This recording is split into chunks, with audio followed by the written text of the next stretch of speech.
Cousin Internet. It's me, Cousin Todd, with Mama's Comedy Show. And with me is Cousin John. What's up?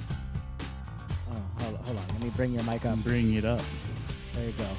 I can get closer to it and not sit across the room. Yeah. Does that help? That's good. Yeah. There was also music playing underneath you, so there we go. I don't usually say anything of any importance anyway. Merry Christmas. Happy Kwanzaa. We couldn't say Merry Christmas before. I don't know if you were aware. Oh, we can say that now. Yeah, but We're allowed to. Yeah, under our previous president, no one was saying it. Now Nobody was allowed to. It was No. against the law. But now we've got Jewish people in the room. Hey, how was Chinese food the other night? Pretty good. I get more now. Yeah. That's Still actually eating something. the leftovers. I love Chinese food, and there's I think it was last year. Since they're not here, I'll tell the story about Cody and Ali. Last year we went to Crazy Buffet, like Crazy Asian Buffet, and Because Crazy Buffet is different. Crazy Asian Buffet is crazy, Crasians. But we all three walked in and we're immediately like, this is a bit sketchy. I mean, it was like a big building, but the buffet was there. That's the one on 50, right? Yes. Yeah. And anyway, we ate a lot of food. We did some prom poses in front of the Christmas tree with each other, and we all went back to my place and watched a movie and jerked each other off a bit. But we got back to my place, and Cody's girlfriend at the time came over. And again, we watched a movie, we played some VR, and then it was like, well, it's getting late. It was Christmas night. We were like, well, Merry Christmas, everyone. And Cody's like, all right, I just have to use the bathroom real quick. He goes off into the bathroom and is gone way too long. Like, I'm standing there, like, with Ali Ali went to bed. But Cody's girlfriend and I are just kind of carrying on, like, a pleasant conversation while we're waiting for him to come out of the bathroom. And then finally, and I'm like, he's duking up the bathroom right now. Finally, he walks, the bathroom door opens up, and he goes, I need help. And It's always my favorite thing to hear coming from the bathroom. He threw up so much Chinese food, and such a little bit got into the toilet. And normally, I mean, I don't know what common practice is when someone throws up all over your bathroom. But I gave him some paper towels, and I was like, here you go, man. Clean that shit up. It was literally everywhere. Like, the worst part was, like, where he tried to hit the toilet and got, like, underneath the rim of the back of the toilet. Like, when you lift up the lid. Oh, yeah, where the hinge is. Where the hinge is. Yeah. He You threw gotta up in take the hinge. that seat off to clean that shit. How's that Chinese food, Josh? I don't know what the what is common courtesy when someone pukes that much in your bathroom. It depends on how close you are to them. I mean, I feel like if you like them enough, you put them in the guest room and let them sleep while you clean it up. I don't know. I don't know if I've told this story on the podcast before. So I was dating a girl. I was doing a show at a dinner theater in Tampa, or in Jacksonville. She lived in Tampa, and her company was throwing an office Christmas party. And she might actually listen to this. She came to the show once, and she lives in New Jersey now. So she called me and said, hey, do you want to come to the Christmas party with me? And I was like, yeah, sure. I was like 19, and this is a girl that, like, we had a very fun relationship, and it was the dark night of my show. So we didn't have a show that night. It was like a Monday night, and I drove to Tampa. This was pre-cell phone. This was like MapQuest days, and on the way there, I was like, that shit out? Yeah, you had to print it out and drive, constantly looking at the map.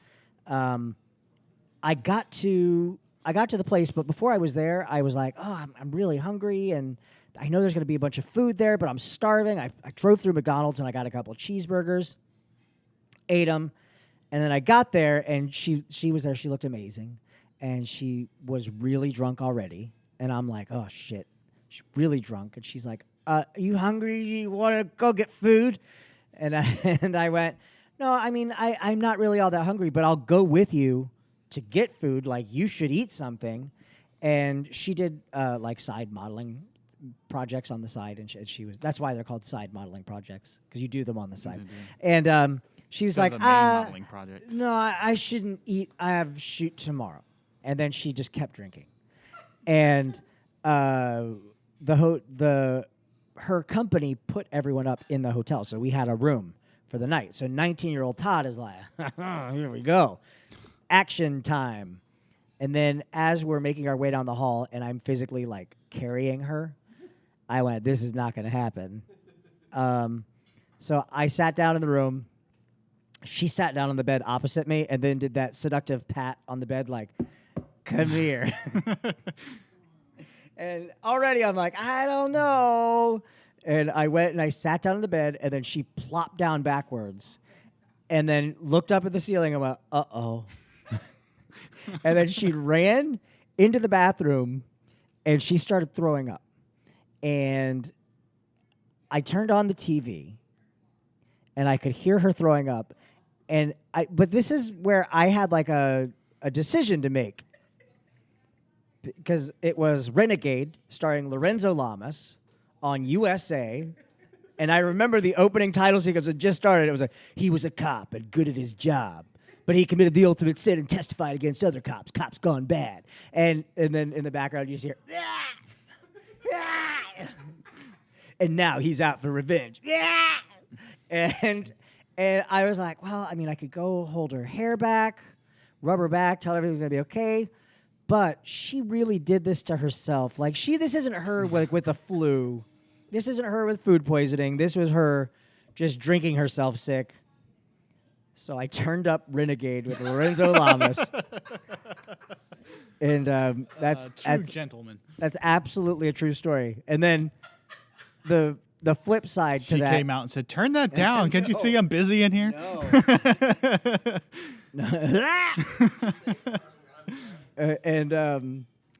I don't. We definitely didn't hook up that night. That was not. I was very aware of that when I was like helping her down the hall. But that being said, in relationships later, when girls were throwing up, I was rubbing their back, getting a wet rag out of the bathroom or the kitchen, and holding their hair and doing all of that stuff. So, No, Renegade wasn't on at those times, and if it was, we know which way I would go. So I guess has Brooke ever gotten like violently ill to where you had to take care of her, like hold her hair back? Sort of. Sort of gotten violently ill? She just swallowed it? Yeah. Gulp. She thought she was going to get sick, so she went and hid behind a rock downtown. Wait, what? Yeah. Is she a dog? she's like a dog that's... Because she didn't want me to see her throw up. So she's just like, you stay over there. I could tell she wasn't feeling good because she was eating grass. Well, that's her normal diet. But did you go behind the rock and see her throw up? No. I sat over there with her. It was we were out downtown. It was her, Alice, and I. Right. And I sat out there, and Alice and I talked about the weather. Alice didn't go help her? No. Oh, see, I love Alice. Like, Alice is a great... Alice was just like, I can't go over there. She doesn't want me there. Yeah. And like, she kept yelling at us to stay away from the rock. All right, you ready? Welcome to the rock. So this is a story that I'll get in trouble for telling, but I'm going to tell it because it was funny. When Renette gets drunk, her nose goes numb. So when she's drinking, if you're at a party and you see Renette and she's drinking, if she starts touching her nose like repeatedly, it means she's getting more and more drunk because she can't. Her nose goes numb. She can't feel it, so she just keeps touching it. Well, like, I don't know if she's worried that it's gone, but she just keeps touching her nose. So we did that Halloween in July event last year, where we were dressed up as I was Scary Ronald McDonald, and she was Scary Wendy. And we had the severed Burger King's head with it on like a pike. And our costumes looked amazing. And it was at a bar, and she gets louder when she starts drinking, and then I just start seeing her touch her nose, and I'm like, oh, this is it. Like this was. I mean, we'd maybe been together for, let's see, 7 months. No. So that's not. And you looked at her and but- just went, got your nose. And no, so we're leaving, and as we get in the car, she goes, "Oh no, I don't feel good." And I was like, "Okay, well, do you want me to sit here? Like, you want me to, I blasted the AC. I offered her gum, like anything to help, and I was driving really slow. I said, just let me know if I need to pull the car over, if we need to like take a little detour so you can be sick. And she's like, no, I'll be fine. So we're driving, and as we're getting to like her neighborhood where she lived, because I was going to drop her off, she's fine the entire trip. As we turn down her street, she goes, stop the car. And I went, oh, okay. And I opened my door to run around and help her. And she was making her way out. And like Brooke, she went, no, stay away. Stay away. And I was like, okay. And as I walked back towards the car, I heard her throw up. And at the same time, that was the first time I heard her fart. She went, and I didn't say anything. I didn't say anything about it until like maybe a year later. A year later, like we were talking about that night, and I said, "Yeah, you farted." And she went, "What do you mean?" And I told her, and she went, "You heard that?" This is the podcast they're gonna play. Her attorney is going to pull up this podcast. It's weird. I disappeared offline. But that being said, to throw myself under the bus as well. That time you were drunk. No. Nick was just in the background watching Renegade. What? You've never thrown up in your life? From being drunk. Okay. Well, that makes sense. I've never thrown up from being drunk either. I've never drank. But I do have like the world's most violent throw up. I can't do it quietly. Like when I hear people, or not hear, but people go to the bathroom and to throw up, and they just go, "Eh," and everything comes out. I'm like, how did you do that? And I've dated girls in the past that were like ninja vomiters. They're like, I threw up, and I was like, what? And then you see them get sick, and they're like, "Eh," and everything comes out. You just hear the sound of the water. Mine is literally me yelling and drowning at the same time. I hate throwing up because of it, because and I'm not exaggerating. This is the noise. Let me get away from the microphone.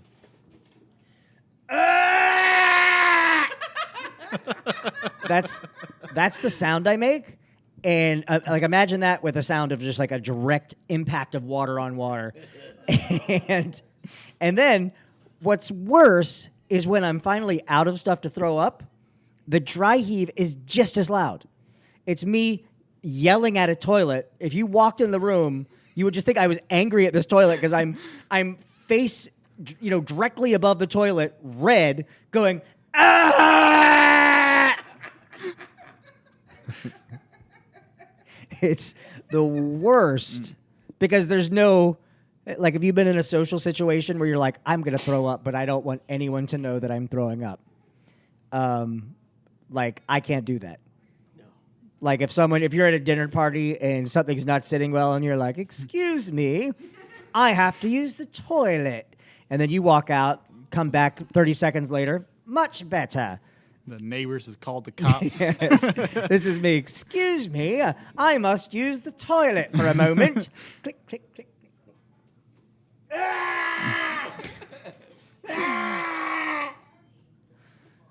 I'm back. Just drinking water. Attacked by an assassin while you were there? Ugh. Man, I hate it.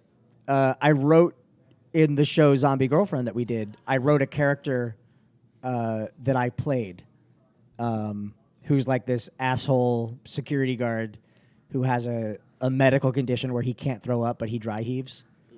And so every crime scene that he walks into, he just goes, "Hey, what's going?" I would fire that guy. 100%. Yeah, I did that. That was a fun show. I did that with Ali and Tony G. And you know, it's funny. You know how Tony doesn't swear. Like Tony really doesn't swear in real life. I scripted swear words just so that he had to say them. Yeah, and it was like fuck too. Like I made him say fuck, and he said it with gusto. He's like, finally, my Yeah, he went, what the fuck is going on? Anyway, off the topic of vomit, John, what did you get for Christmas? vomit. I got plastic vomit. No, I got light up lightsaber chopsticks. Oh, I have a pair of those. I got 2 pairs. Don't put them in the dishwasher. I don't have a dishwasher, so that shit's not happening. Yeah, good. Yeah, I don't own a dishwasher. that killed one of mine.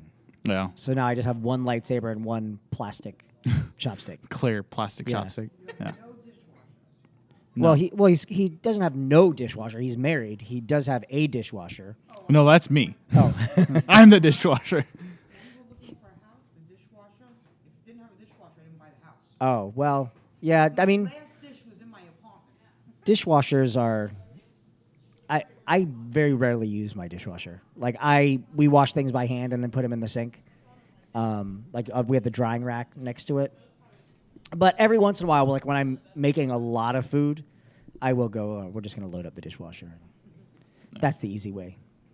Yeah, our kitchen was not designed for a dishwasher. It wasn't designed for a refrigerator. You it could also do a wasn't- dishwasher though. It also wasn't designed to put dishes in. Oh yeah, So Sure, it's not just a room. it is a room. It's a room with a stove in it and a You could- refrigerator that blocks half my cabinets. You could install a dishwasher. You could Oh, yeah. right next to the sink. You could do that because you just need that water hookup. Well, like right next to my sink is where most of my cabinets are. Yeah. And my refrigerator is right in front of those. Oh, Because they built this kitchen and on didn't rock and roll. design a spot for a fridge to go into it. Why? I'm like, who the fuck? Vampires live there. They didn't need a Yeah. refrigerator. Like they designed this kitchen for like the 1800s, but like it's Yeah. built in the 70s. I'm like, you broke asses couldn't afford a damn refrigerator. they might have had like a little one or the little shorties. They got the little mini fridge. I don't know. It'd have to be a really small one to go anywhere.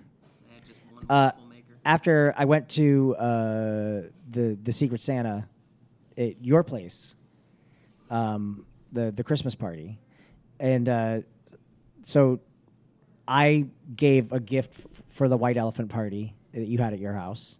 Yeah, It we ended was- up with that. That's still in Did my you house. did you end up with it? Yeah, because Brooke traded whatever she got. For That dude was handling it all night long. Clean it. It was, for those of you, it was a giant double-ended dildo or vibrating. Vibrator. Yeah, giant,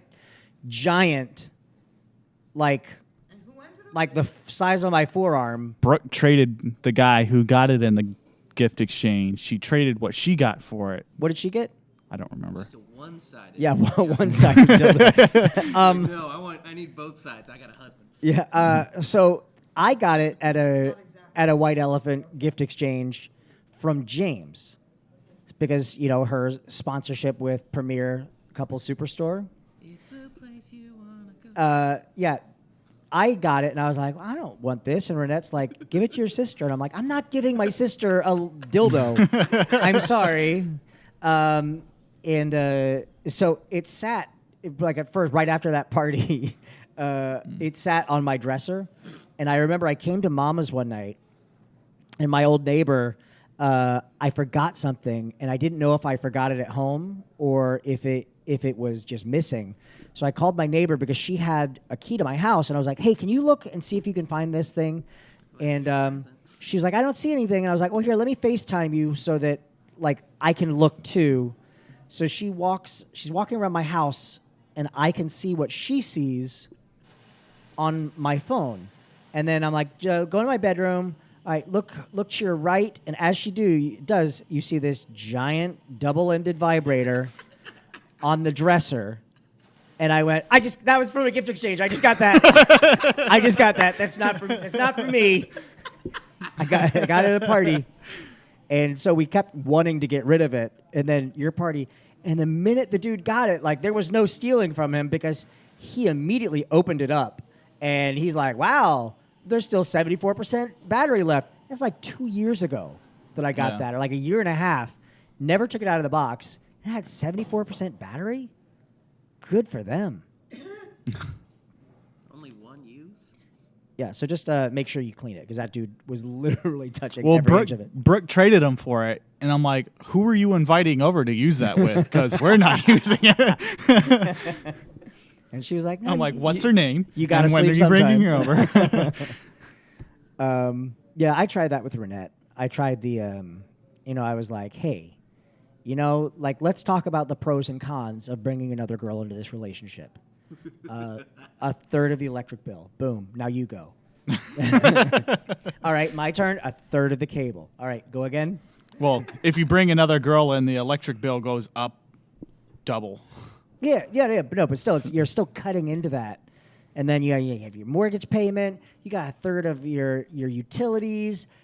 Someone's always there to walk the dog. Like, I just kept going until she walked out of the house. So, all right. Well, we should probably wrap this up so that we can go pitch next door. But, John, this is the last podcast of the year. Of 2019. Yeah. We're not going to do another one. Great year of 2019. We're not going to do another one until 1920. We're going back in time to do it. No, I mean 2020. You have to. Was that for real? I'm not sure. You guys didn't know that I have a time machine? We're going back to before the time of the internet. Is there to make a anything- podcast? Is there anything you want me to change about history before we do that? Can we get Yeah, the make cheese hats? 2016 not happen. You just want to go right into 2017 when things were really crazy? Yeah. That's like asking to get fisted before you get fingered. All right, so John, what is your New Year's resolution for next year? I don't usually think that far ahead. 4 days. Yeah, it's 4 days away. I barely think an hour ahead. So, let's say. Well, I'm working on learning Japanese, so I'm gonna learn Japanese. Learning Japanese? Yeah. Oh, konnichiwa. Konnichiwa. And I think for me, mine is all like health and like writing based. Like I get irritated when I can't write a lot because I was talking to Renette about this the other day is like she's like, well, you can go write in the morning. And I was like, yeah, but it's not like when I'm working on a book, it's not I just go every once in a while. It's an everyday thing. And it's a commitment of between 2 and 4 hours to just go sit down and I work on it. And when I do that it usually ends around 12. Where do you find 2 to 4 hours to do anything? I'll get up early in the morning to do it. Good Lord. Like I'll get up early in the morning and I do it. And when I do it, no matter what happens for the rest of the day, I finished that. Like I completed that. Like what my goal was is done. And I feel great about it. So when I'm not doing Is that what that little grid thing you keep Yeah. posting? Yeah, whenever you guys have probably seen it. Whenever I'm writing a book, you see that little like daily goal and then total goal. That's the writing program Scrivener that I use. But And the podcast just timed out. no, it just sounded He's funky for a about second. up. But anyway, that is something that I want to get back to doing on a regular basis, like writing in the morning. And I have too many books. Like Wally is literally probably next week will be out. Like that book will be out next week. And then I have another book that's finished that needs to go to the editor already. And then I have Inhuman 2 that I have to work on because that's still the biggest seller is the first Inhuman. And then The Nightmare of Neverland is the second as far as sales goes. So it's like I have to work on that too. Well, haven't those been out the longest? Yeah. So of course they'll be. Yeah, no, but I mean like Inhuman gets read every day. Like that's doing really well. And like Nightmare of Neverland has been out for over a year and I mean it's self-published, so we're not talking about millions of dollars, but like I mean still 2 copies got sold yesterday of Nightmare of Neverland and that's like regular. So it's not nothing, but it is enough to where I'm like, shit, I need to put something out because, like, people in the reviews of Inhuman have been saying, when is part 2 coming? So, like, it's like I feel a little bit of pressure to do that. Did you set it up so there has to be a part 2? No, I didn't set up, but when you look at the listing on Amazon, I didn't read it yet. you did, I'm not gonna. I won't give away the ending. It's not that there's a setup for part 2. It's a self-contained story, but if you look up the book on Amazon, it says Inhuman, the Inhuman Chronicles, Book 1. So you shot yourself in the first early there. Yeah, Once you book say Chronicles, 1 of 30. 64. No, I have a 3-story arc. I have a 3-story arc that I have for it because it's all about the guy. Anyway, I don't want to give it away. All right. So yeah, my goals are that and just health, like getting my eating better. I did it a little bit earlier, like when I felt really puffy after I got back from Japan. I did that personal trainer food. Personal company. trainer food? It's a company you order food online, but it's really controlled calorie. And I did 2 weeks of it last time, and I'm doing it 2 weeks of it this time. But through Camp Gladiator, the place that I work out, they have something that they do a couple times a year called CG Fit, which is where they measure your body fat. Like they measure like bone density. Do they do that thing where they grab the tool and No, pinch it? that's really not as accurate. It's this big machine that you stand on and hold these handlebars like a bike and. fat shame you till you're skinny. Yeah, that's all I need. Because I do that to myself. Like Renette will be getting dressed and I'll put on a shirt and I'll go, oh, I look fat in this shirt. And she's like, you don't look fat. And I'm like, that's not what I need to hear She right just now. goes, untuck your penis and let's go. So yeah, that's it. What about you guys? Do you have any Christmas or not Christmas? Hanukkah, New Year's resolution? Yeah, do you guys do Jewish people have resolutions? Yes. Yes. I'm gonna control the banks. I'm finally gonna get that. You're already controlling the banks and the media. What else could you people want? What do you mean, you people? Yeah. Them. Means Jews, specifically Jews, me and her. But I heard there's more.